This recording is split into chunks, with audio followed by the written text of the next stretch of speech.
Om. Om.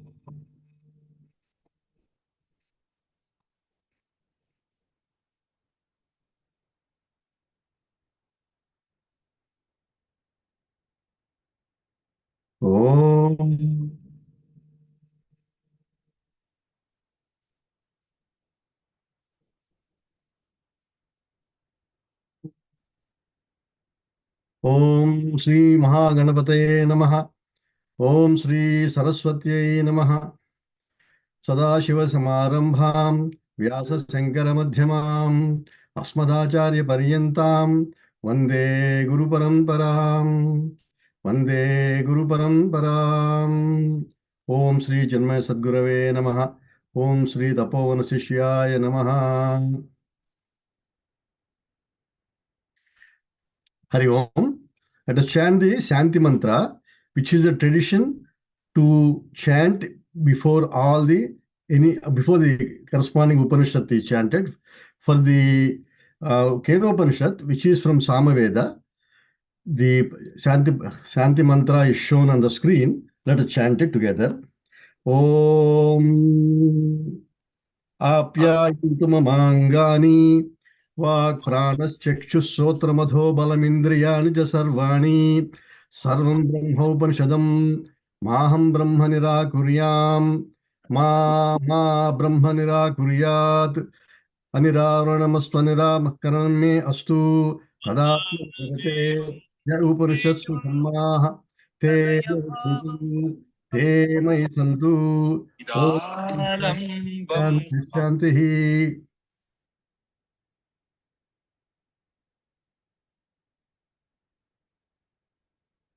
So the Kenopanishad starts with a question by the student asking the teacher, what is that divine force or devaha that activates eyes, ears, mind, and prana and connects them all? So the student knows the eyes cannot function by themselves. There is something behind it that makes them eyes. Same thing with mind and prana, etc. and vak. So the teacher starts answering that. He answers in the next verse by giving the lakshana of the Atman. So to identify any object, we need two means. First, you have to know the characteristics of the object. Suppose if we want to identify Mr. Rameshwar, we need to know how high he is, how he looks, what color he has, like that. We need some details. Then we can look for him using our eyes. So Lakshana is the information about the person. And then we use the means of knowledge such as eyes to identify him. So teacher gives you first in verse number, in the mantra number 2, the lakshanas of that force that elements all our equipment. And he says it is sotrasya sotram manaso manoha vachoha vacham pranasya pranaha. The answer is itself as complicated as the question. The answer is, it is the eye of the eye, ear of the ear, prana of the prana, mind of the mind. But if you really delve into it, it is saying there is one common entity behind all these apparent external senses. Just like behind a fan and the AC and the heater, there is electricity. So there is a common illuminating element behind all of these. In the same way, behind all these sense organs or organs of action, there is a divine entity that is common to every one of us, that can be described if we withdraw our attention from the senses and just remain in that divine existence. So it is an indicator, srotrasya srotram, like that. So just like in Bhagavad Gita chapter 2, yada samharate chayam kurmongani sarvasaha indriyani indriyarthebhya tasya prajna pradishta. Just like a tortoise pulls in all its limbs, if we can withdraw our attention from these instruments of perception and action, if we still remain as that divine entity. So it is not an object, but it is a subject. It does not change because it's always there, and just like a light is there. In the presence of light, we can recognize various objects. In the same way, this is a changeless light of life, which is Atman. And then it is always there, witnessing various experiences such as waking, dream, and deep sleep. So the teacher has given indicators that it is behind all these things running the show, nama rupas, but they're all exist and after they are supported by the Atman. That's how he answered it. But obviously, it's not enough, because we can give lakshanas, but you should also give a means of reaching it. Just like eyes can recognize Rameshwar after we get the characteristics. Once you know the lakshanas, it is eye of eye, ear of ear, all these lakshanas, now you need to know what instrument we have to use to recognize it. Now their teacher say, so he's just building up the narrative. He's saying, Natatra Jakshur Gachati Nava Gachati. So there is no common means of perception, common means of knowledge, like eyes and vak, no manaha, not mind. And also he adds, Navidmo navijanimo yadhaitad anusishyat. We also do not know how to teach it, because mind cannot go there, vak cannot go there. So he is now focusing on the means of knowledge. So lakshana he has given. Now pramana, lakshana pramanabhyam vastu siddhi. This is how any recognition takes place. Once you know the lakshanas, the characteristics, then we use the pramana, a means of knowledge. So then he says, mantra number 4, anyadeva tad viditat adho avidita dadhi. Iti sushruma purvesham enastad vyacha chakshare. This is mantra number 4. I'm just giving a quick summary. We'll take it. So it is anyadeva tat viditat. It is different from what we know. Like objects, like, we know a pen, like, a mouse, computer, like that we know. It's different from what we know. Viditat adho aviditat adhi. It is also different from what we do not know. Such as I might not know artificial intelligence, but it is there. Okay, so what we know is something, it is within my realm of knowledge. What I don't know is outside the realm of knowledge, but it still exists. If I want to know, I should learn, and I would know. So if you combine these two, known and what I do not know, these are potentially knowable things. I may not know some of them, but it's potentially knowable. So it is different from everything that is potentially knowable also. So suddenly now we are in a trap. We want to know, but it is not knowable the way using our instrument of knowledge. Then he adds, very interesting, iti sushruma purvesham enastad vyacha chakshire. We heard this from our people, from our teachers who have explained this to us. So he is now indirectly saying it can be brought to the light of individual because it was done in the past through Vedic teachings. Shabda Pramana. So Apaurusheya Shabda Pramana is the means of knowing this.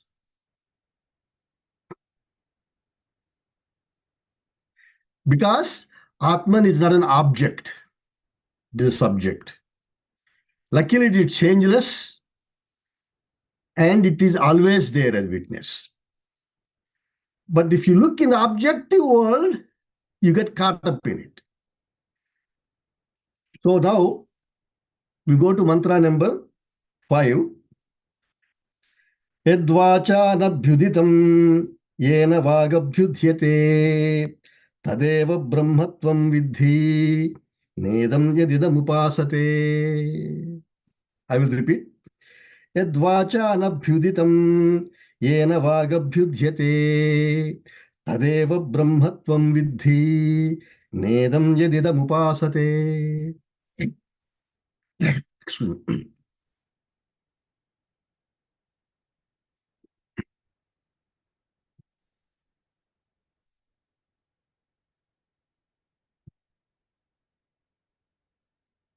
This is a mantra which repeats the second line, Tadeva Brahmatvam Vidhi Nedam Edidam Upasate. That second line repeats in the next up to mantra number 9. So if I explain this, it takes some time, this mantra, next mantra, you get a very good idea what is going to be happening. I will take some time in this. So please pay attention.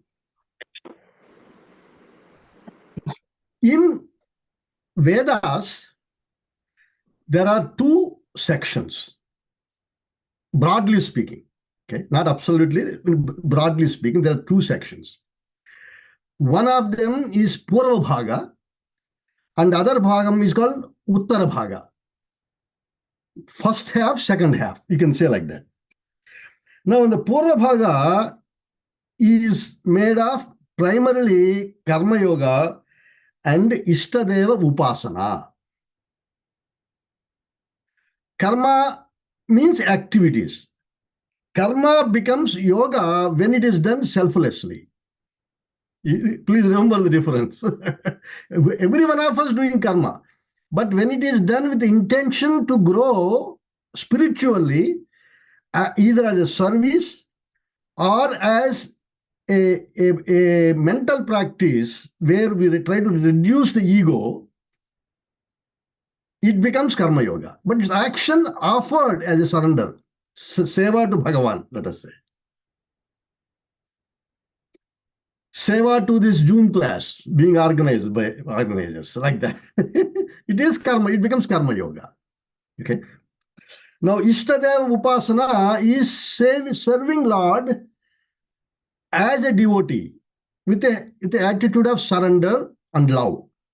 That is Ishtadeva Upasana. So, Purva Bhaga of Vedas primarily focus on this: karma, yoga, and upasana. So karma yoga also, in Purva Bhaga, there are also some kamya karma also is there. Like if you want to have children or if you want to wealth, there are some processes for that also. If you want to go to heaven, like that, there are various, yajnas are there. So Purva Bhaga combined has these three categories: Kami karmas, or karma yoga, or Ishtadeva upasana. Whereas the Uttara Bhaga primarily is spiritual knowledge. It could be Upanishads interpreted as it is done by Shankaracharya or Ramanujacharya or Madhvacharya or various great people. Okay. So in this particular mantra, I just giving this quick introduction, and then I will actually explain the mantra now, and then I will go further explanation. He's saying, Yadvacha nabhyuditam ena vak abhyudyate. This is the first half. Yadvacha na abhyuditam. That Atman or Brahman, or you can say God, which cannot be explained by words, anabhyuditam, by speech, organ of speech. Yena vag abhyudyate, because of which speech is enabled.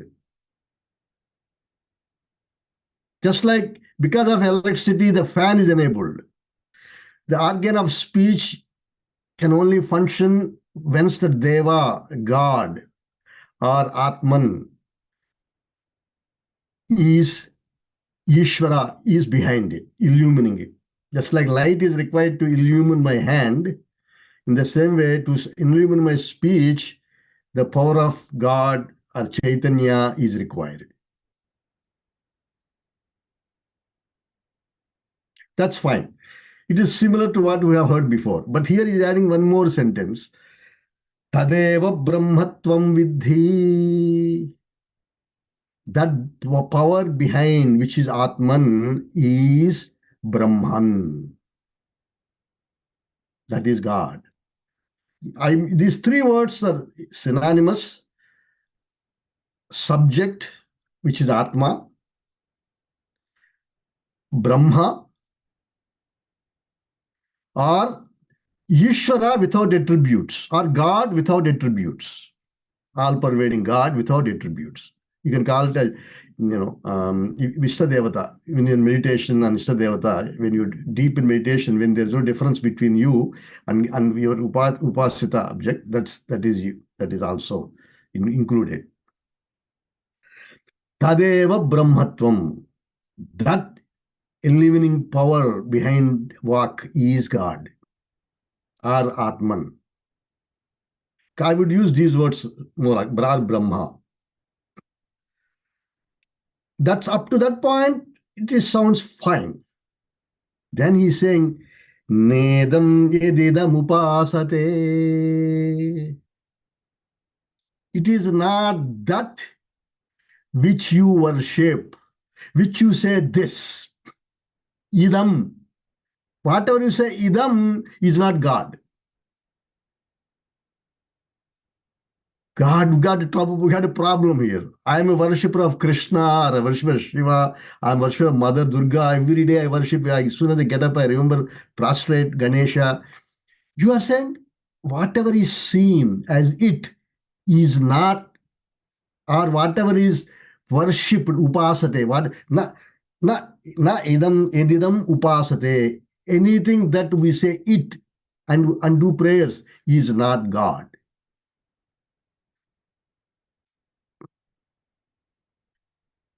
And this line repeats next 5 stanzas, including this. Tadeva Brahmatvam Vidhi, that principle that we cannot indicate, but that runs the show, is Brahman or Atman or subject, but not what you say this.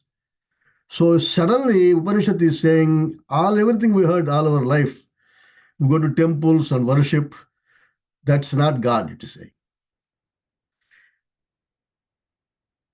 So I just want to make sure we don't get too much carried away by this sentence.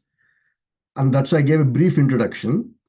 Veda Purva Bhaga and Uttara Bhaga. Purva Bhaga talks about karma, worship, whereas Uttara Bhaga says, you are that God. Eventually, according to Advaita, whereas Ramanujacharya and Madhvacharya would say, you are a part of that totality of existence, but you are separate. But it's still not, as you show by finger, it's separate from it. It's not. It is, you are a part of it. Just like my hand is a part of me. So if you could think like that, like Ramanujacharya says, it is, there is some difference, but it is not totally different. But in consciousness level, there is identical. That is Shankaracharya teaches. So here you need to kind of put into perspective and understand it depending upon where you stand, and reflect. But you should appreciate the fact that it's not God as we see as an object or as mental imagine as in Vaikuntha or Kailasha. It's not. That's not God. It is God as you and Him together, as support of the whole universe. That is how you have to perceive this. So, I'm about to elaborate this some more because I don't want to create confusion. Bhagavan Krishna says in chapter 7, Chaturvidha bhajante mam jana sukrutanarjuna arto jijnasurdharthi jnani cha bharatarshabha. So Purabhaga here is artaha. When we are in troubles, when you don't have any solution in sight, we call artha, like Gajendra. Bhagavan says, I have four types of devotees. Artha is included. Artha is only calling God as separate from him. So it's Purabhaga. Okay? Arto Jijnasur Ardharthi. Ardharthi is the one who has a venture, like a business or a project. He's not Artha, but he wants to grow. He also worships Bhagavan. He is also devotee of God. I have four devotees, he said. So you have to look at the big picture. Depending upon where we are, we got to combine. And we got to wherever we are, at that point only we can start. Jijnasi, the one who is interested to learn about God and meditate and then reduce the influence. So Shravana Manana, the person who is doing listening and reflecting, is Jijnasa. And for him, his senses are more under control because he can connect a little bit higher level of reality. Then he's Jijnasa. Last one is Jnani. Jnani is, but next sloga Bhagavan says, he and I are the same, he says. So he's exactly saying the same order. Purabhaga, Uttarabhaga. Uttarabhaga is, there's no difference. God and I are one. So in this particular context, na idam edida upasate, not this which is worshipped as separate, that's not that, it fits for a Jnani. So this is Jnani teaching. But don't think we are Jnanis. Because we think God as object. In meditate also, we think God as object. For that reason, we have to be you have to put this particular teaching where it belongs, but it is telling a fact. That is our goal. 24/7, feeling that connection with that infinite self, which is the witness of the whole show. That is the goal of our existence.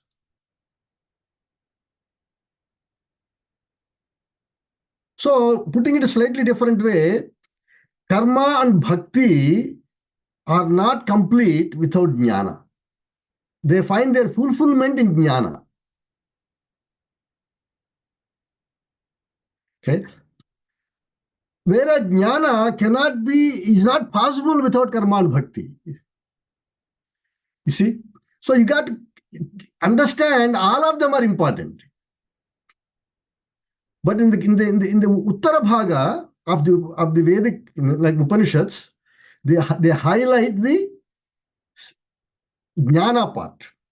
For that reason, we need to make sure we understand it and put it in proper perspective Otherwise, I said it's not for me. We get that sense. See, even Shankaracharya, who wrote commentary on this, has written so many stotras, Annapurna stotra, like that. And they're all upasana based. So, in this particular context, God is not that which we see as an object, or God is not that one sitting in Vaikuntha or in Kailasha, like that. That is correct. But that is when we are withdrawing our attention from the senses and you claim your true existence as yourself and remain there. And mind is also withdrawn to your true nature, and it is not playing in the names and forms. And that stage, you are that. Tadeva Brahma, that is God, or that is self. Tadeva Tvam, that is also you. So this is a Mahavakya. You are that, and also Brahman is that. Then you equate Brahman is Tvam. Tattvam. Since it's a Mahavakya, it's a great Upanishad. Simple language it says.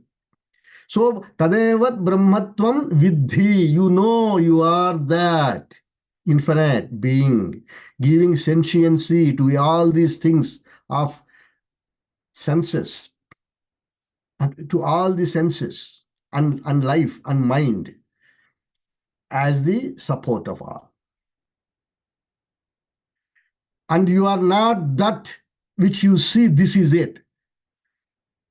Because that's an object. Anything object has three characteristics that I have been repeating before. It is seen, and it changes, and it comes and goes.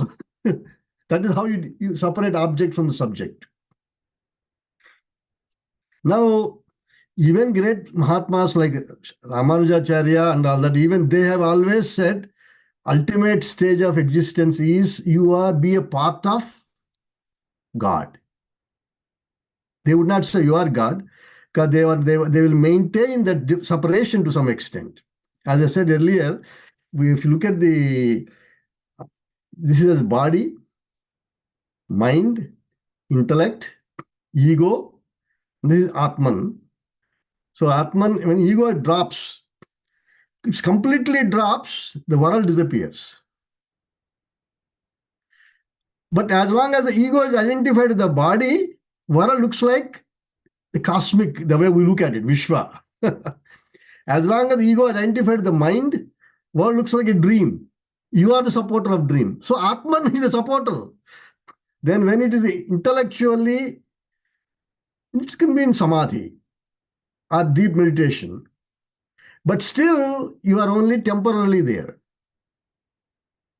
24/7, ego has to drop. You got it? So that's the Swami Chinmayanji beautifully explains this in his own interesting language. I just want to put that into the minds of people here, because that kind of puts it together very nicely. So intellect and mind and intellect. Let us drop the others, just keep these two, mind and intellect.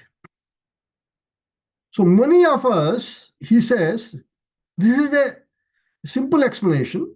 It's not directly taken from Upanishads, but it does the job for most of us. If you get that into a system, it helps us to understand Upanishad. So mind and intellect, right? Mind is a seat of emotions. My family, my children, like that. My family, my name and fame, like that. Whereas intellect is a seat of ideas. Earlier I said fame. Fame actually is imagined by intellect. Like, and the ideas that I'm intellectual, I like philosophy, I don't like worship, like that. Now, if you're emotional, so Swamiji used to say, these combinations define what kind of yoga we are fit. If you are predominantly emotional, bhakti yoga. You don't ask any questions, you have faith. You say the God is there, is in heaven, and you can worship him here. Then you Ashtotra Nama Ashtotra Nama Satavali, Ashtotra Sata Namavali. You know, Ashtotra Sata Namavali, Sahasranama Archana. You can comfortably connect with it and do it, and you enjoy it, and you can serve emotionally, you can offer yourself. So for you, best thing is worship. You are predominantly emotionally oriented. Emotion comes naturally to most people. Like we all have love for brothers, sisters, wife, relatives. So the emotion comes naturally to us. So coming bhakti, directing it towards God is easy also. If you are intellectually oriented, you have problem with that. You say, okay, you go to hell if you don't worship this. Okay, let me go and see how I can go to hell. Let me understand. Let me talk. When I go there, I will talk to them about it. He said, the person who is more philosophically oriented, intellectually oriented, he would challenge. He would challenge Puranas. He would not buy. Science is comfortable with that, but not concept of God as somebody around you or in Vaikuntha. But the intellectual person, Vedanta Shastra, Jnana Yoga, he would understand. Understand meaning he can relate to it much quicker. So Swamiji used to say, if you are purely intellectual, you cannot sit and pray, but you can sit down and debate and ask questions and read Upanishads, and then Upanishads prove the existence as yourself.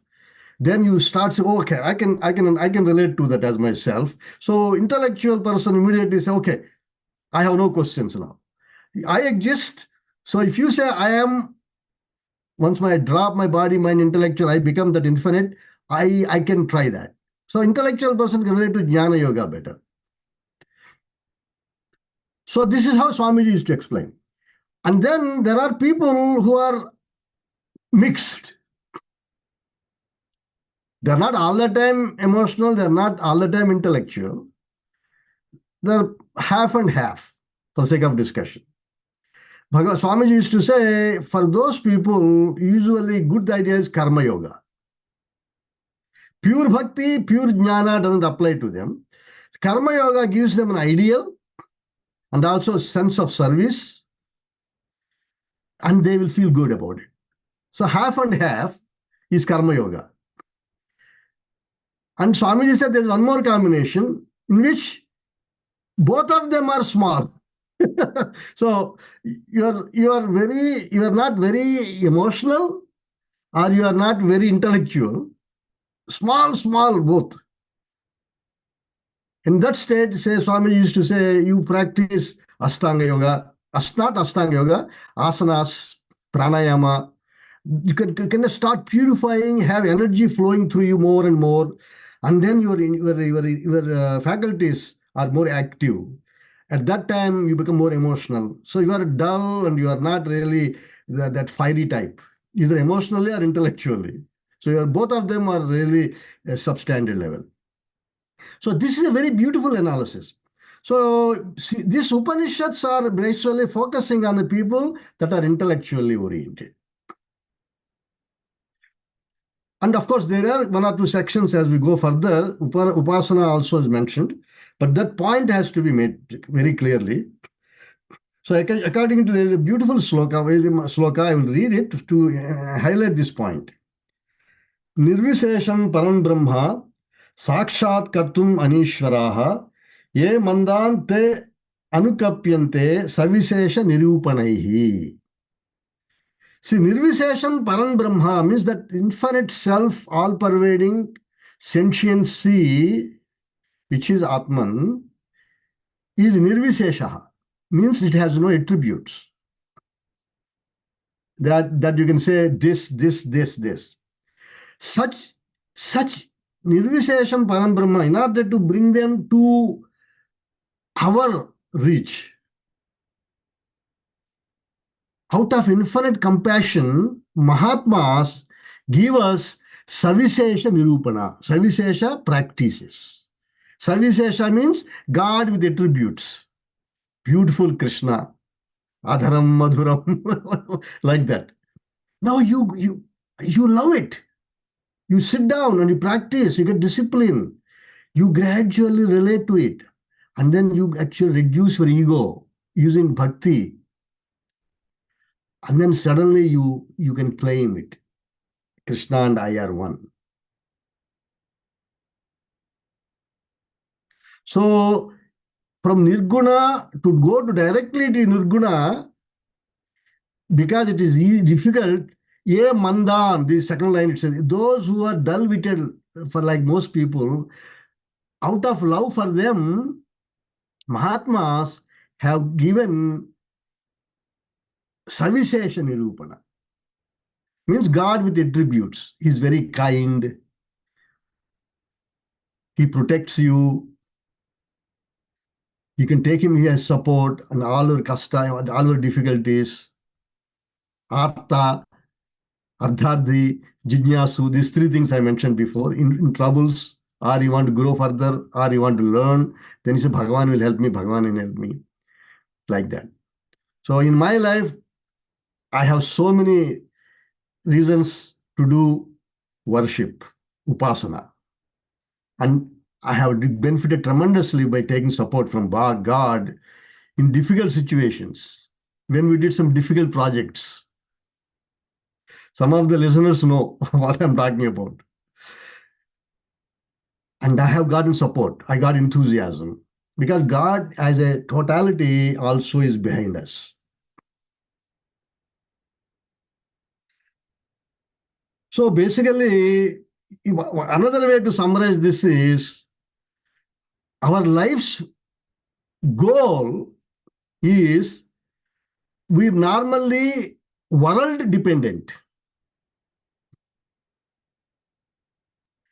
From world dependent, we gradually, by meditation, by reflection, by listening, we become God dependent.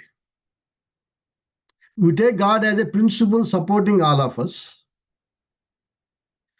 And it is there, we believe it, and then we take support in God and pray Him, and we get support. It reflects. So from world dependence, we shift to God dependence. From God, that is bhakti. From God dependence, we eventually move to self-dependence.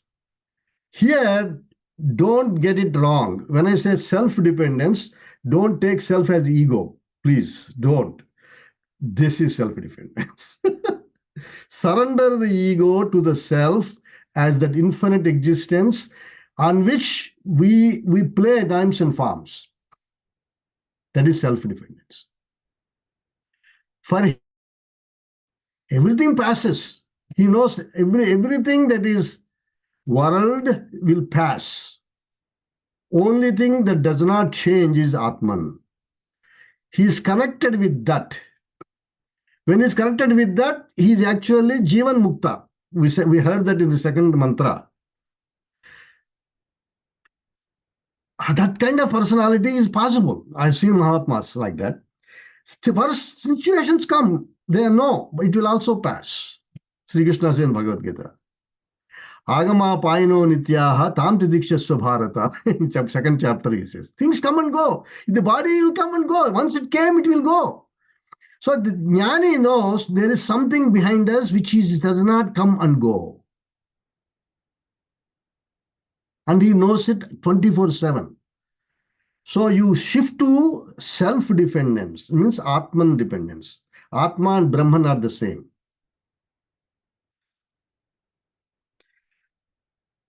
There is one more funny way to say it. A lot of people, bhaktas, they say ultimate purpose of life is dasoham. Bhagavan, I am your dasa, you protect me. And they feel that resonance. And when the mind becomes very pure, they can actually feel that resonance and they feel that empowerment. They also have very, very, very, very beautiful quiet moments where they see identity. But they come out, they say, I'm Dasoham. They will always say Dasoham. They will not say Soham. Whereas Jnani, his purpose, this is the language, okay? Instead of Dasoham, he says Soham. Saha Aham. Brahmatvam. I am that. So these are very, very profound slokas, profound mantras. But the important point is we should know what is the ultimate. Shankaracharya says you need all of them to grow, attain Chitta Suddhi, and then experience that oneness. And that is why Mahatmas have written Purva Bhaga and Uttara Bhaga. So in that context, we have to look at it, say if you take quiet moments, many of us go on vacations and go to the mountains and fly on the Alaska and the snow, and then they feel perfectly peaceful. That is a sense of Advaita feeling. We go to temple and stand in front of Bhagavan um, Balaji or Mahalakshmi, and we forget ourselves. That is feeling of Advaita only. Because you claimed, you are not looking at the instruments of perception, you have claimed yourself. That is why we keep going back to temples. So Advaita is essentially nothing more than claiming ourselves instead of preoccupying with senses. When you drop your preoccupation with senses, you have that sense of infinite peace. Just like when you are flying over snow in Alaska or you're watching the beautiful mountains. Everything stops. Even Mahatmas who claim themselves to be Visishtadvaitis are they're actually very, very kind. When somebody is very hungry, they actually give their own food to them. That is Advaitic feeling.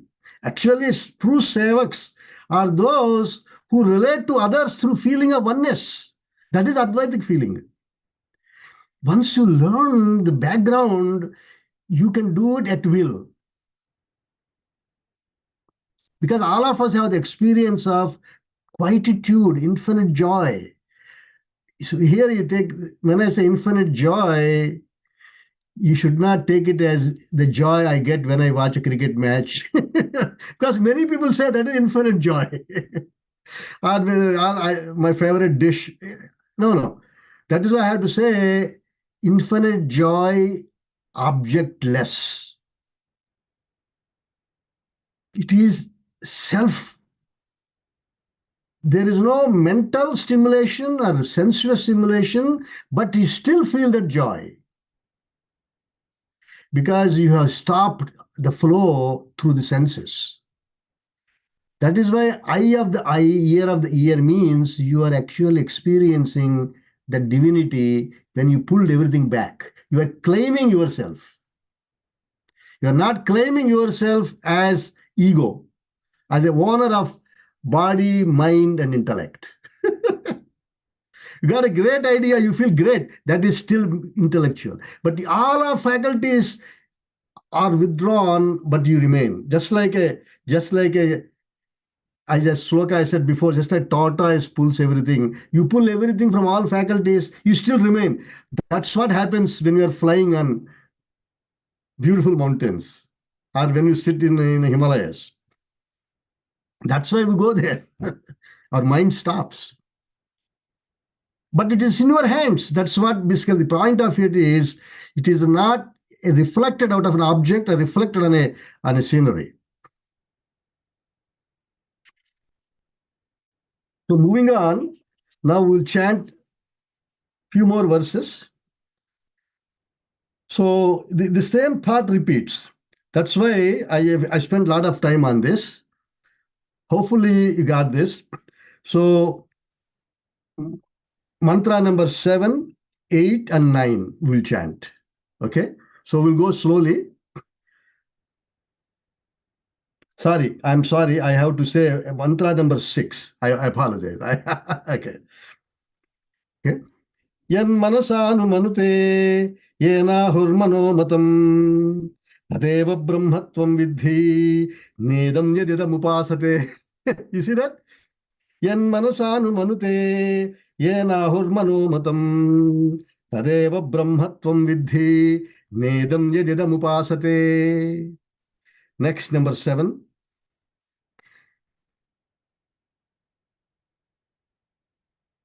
Yes. Yes, chakshushana pashyati, yena chakshunshi pashyati, tadeva brahmatvam vidhi, nedam yadidam upasate. Yes, chakshushana pashyati, yena chakshunshi pashyati, tadeva brahmatvam vidhi, nedam yadidam upasate. Number 8.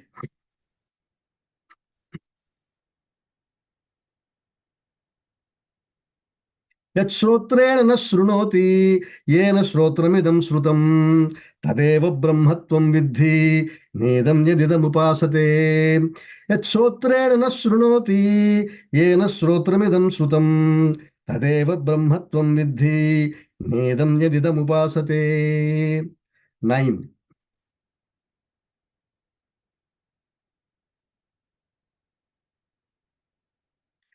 यत्प्राणेन न प्राणिति येन प्राणप्रणीयते तदेव ब्रह्मत्वं विद्धि नेदं यदिदमुपासते यत्प्राणेन न प्राणिति येन प्राणप्रणीयते तदेव ब्रह्मत्वं विद्धि नेदं यदिदमुपासते.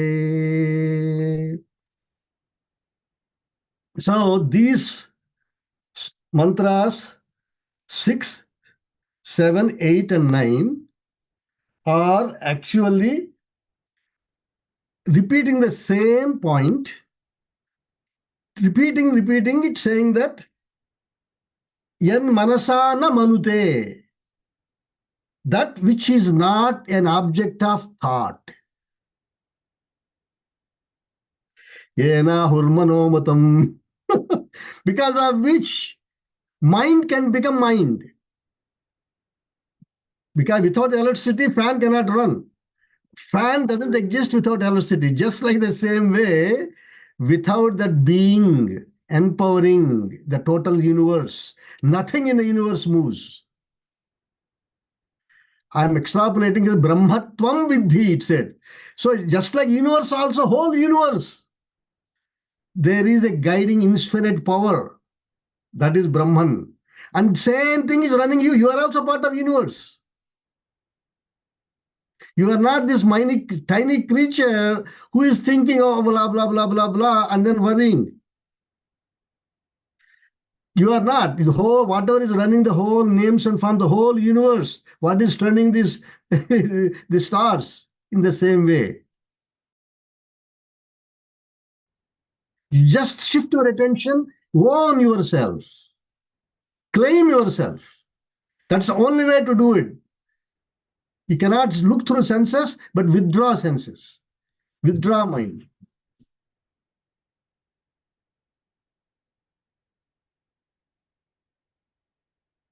But to emphasize the point, to withdraw yourself, nedam yedidam upasate, it is repeated. This is how Upanishads teach. It is not that you say this, this, this with the mind. Now, yat chakshusha na pashyati, Atman. Atman is you. Claim it. I will tell one more thing. While we hear the pravachan, some of you would be at the level of Brahman.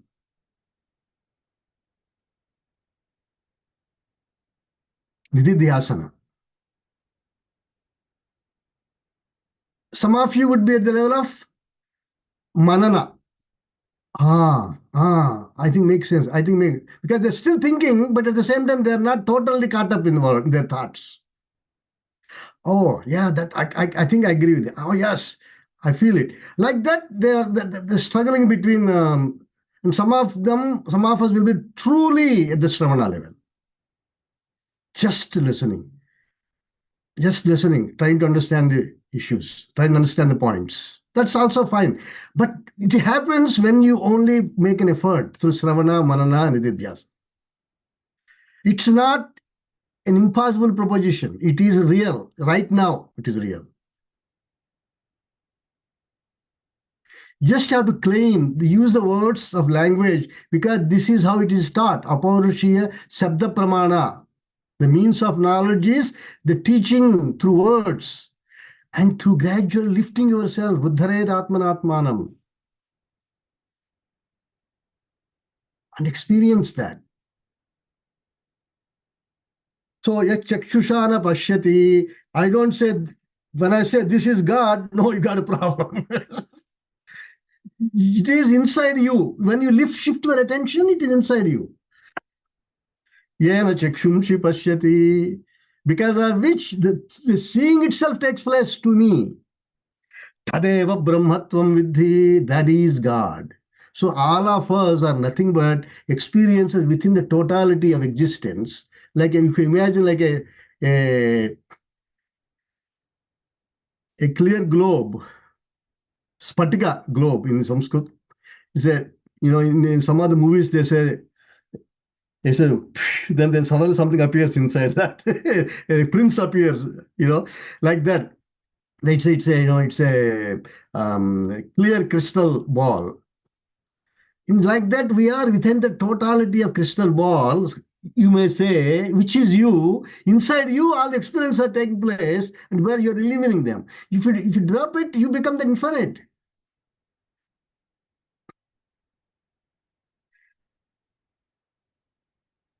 Tadeva brahmatvam vidhi. That which eliminates the eyes. If you look back, don't get caught up in eyes. Don't get caught up in the body functions or mind functions or intellect functions. You just withdraw, just like a tortoise pulls everything back. Then you claim it, you become that. That is why so many of these mantras are repeated. Idea is not to insult our intelligence. Please don't take it like that. Idea is to lift us. Have enough words in there that gradually shift ourselves to ourselves and enjoy ourselves without knowing you are in that state. Once you start knowing it, oh, I feel good, mind came in. Yes, Shrotrena na srunoti, yena srotramidam srutam, eighth mantra. Tadeva brahmatvam vidhi, nedam yedidam upasate. It's not that you say this. No. Not mentally or intellectually or physically. You don't say that. You just think soham, soham, soham. Just feel that. Best time to feel it is now. Today, of course, you are listening and you are enjoying the content, the greatness of the teaching. But when you wake up in the middle of the night or early morning, you just reflect upon it. You just feel that because you are already partially in that state. Don't worry that I'm not able to sleep. That is not the purpose when God woke you up. Withdraw the senses because the mind has not yet become active, and then enjoy yourself. It is possible, very easily possible. Yat pranena na praniti yena prana praniyate tadeva brahmatvam vidhi nedam yedidam upasate. This is the reason repeated. Again, I'm repeating it. It is not insulting our intelligence. It is trying to lift us using these words. Some people connect with eyes, some people connect more with ears, some people connect more with mind, some people connect more with prana. Here, prana does not mean Shankaracharya's bhashya. He says, grana, prana in this sense, the instrument through which you smell. Okay? Because you smell through using the smelling through the gas air, which picks up the perfume. So our perfume or smell. So basically, what it is trying to say is that instrument of smell cannot be used to experience Bhagavan. Because of Bhagavan, that instrument itself is working. So you shift your attention from the smell organ and then go back to the enlivening sense, enlivening force, which is life. Tadeva brahmatvam vidhi nedam yedidam upasate. Not that which you says this is God. So please remember this. When you go to temple tomorrow or anywhere, do not say you are not God. I am God. No, no, no, no. If you are really God, you don't even feel like talk like that. You have that sense of surrender, awe in front of God. You realize that He is the one who is running this show. He is that. And then you go to Samadhi. Use Him as a means, but not as the end. When you go to see a temple, go to temple. Putting it slightly different language, when we take astronomy class, some of the professors will say, okay, look at that star. Can you see that star? Say, oh, no, no, I cannot see. There's so many stars I cannot see what you're talking about. Then they say, okay, like, I tell you something. Look at that branch. You see that branch? Yes, I see the branch. Don't forget about the sky. Just look at this branch. Oh yeah, I look at the branch. Yes. Now now that big branch of the tree that is going to the left. Yeah, you follow that. Yeah, follow. At the end of that, you see a big, nice leaf. Yes, yes, yes, yes. Now, right behind that leaf in the sky, what is there? Yes, I see a star. That's the star.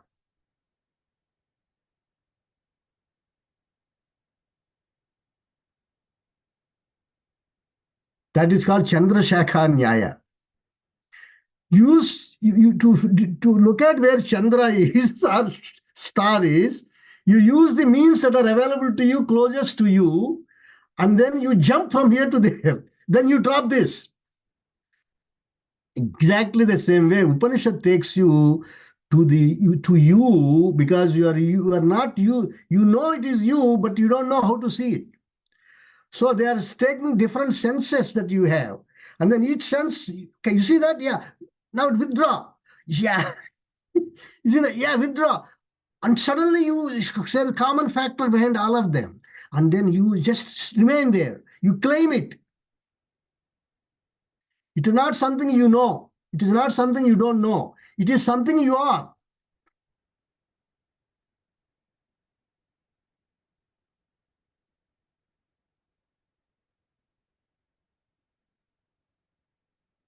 That is claiming.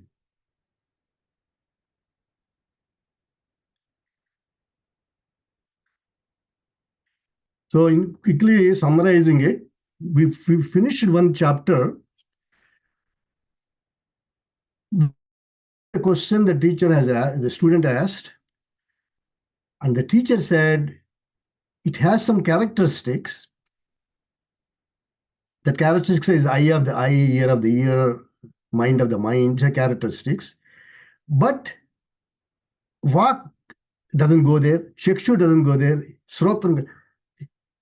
The characteristics are there, but equipment, pramana is not what you think normal pramanas.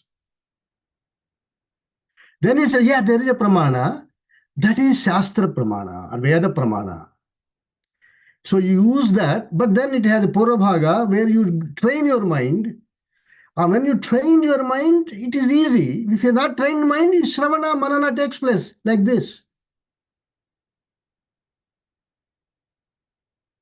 As you reach it there, you should continue to think it is not that you think. It is not this, it is not that. It is you. That is only possible when you claim it by withdrawing your preoccupation of ego with body, mind, intellect. Just like a tortoise pulls its limbs, you just pull yourself out of the normal mess, and then you remain. And then I gave some examples like when you're flying in mountains, you suddenly, without your knowledge, your mind itself, your eyes itself are taking you back. Your mind stops, and then you just remain there. And that's why you want keep on going on vacations like that.